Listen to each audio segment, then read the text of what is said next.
गुजरात में अगले साल विधानसभा के चुनाव होने हैं, जिसमें बीजेपी जीत का दम भर रही है। लेकिन अंदर खाने वो इस बात से वाकिफ है कि अब की बार इतिहास को दोहराना बेहद मुश्किल है। इसलिए वो उसी राह पर कदम बढ़ाने को तैयार है जिस पर चलकर योगी ने फिर उत्तर प्रदेश पर कब्जा जमाया था।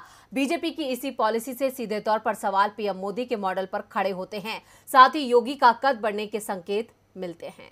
बीजेपी अब तक पूरे देश में केवल गुजरात मॉडल की दुहाई देती थी। हर नेता कहता था कि पीएम मोदी ने जिस तरह से गुजरात में विकास का मॉडल पेश किया है, उससे हर राज्य को सीख लेनी चाहिए। लेकिन अब नेताओं की जुबान पर मोदी का नहीं बल्कि योगी का नाम रहता है। यूपी में लगातार दूसरी बार जीत का इतिहास लिखने वाले योगी के मॉडल की दुहाई दी जाती है।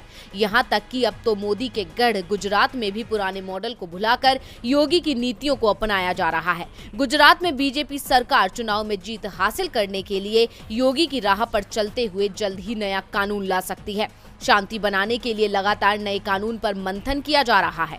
इससे संबंधित कानून को ऑर्डिनेंस के जरिए पेश करने की तैयारी है। राज्य गृह मंत्रालय के एक सूत्र ने बताया कि उत्तर प्रदेश ने सरकारी संपत्ति को नुकसान पहुंचाने वाले लोगों के लिए बड़े कानून बनाए हैं। गुजरात सरकार ने इन कानूनों का अध्ययन किया है और ऐसे ही कानून प्रावधान अपने यहाँ भी लागू करने का फैसला लिया है। उन्होंने बताया कि इसे लेकर जल्द ही एक ऑर्डिनेंस लाया जाएगा, जिसमें सरकारी या निजी संपत्ति को नुकसान पहुंचाने वाले लोगों से 2 गुना या 3 गुना हर्जाना वसूलने का प्रावधान होगा। सूत्र ने बताया कि अगर कोई नुकसान की भरपाई नहीं कर पाता है तो उसकी संपत्ति को सीज या नीलाम किया जा सकता है।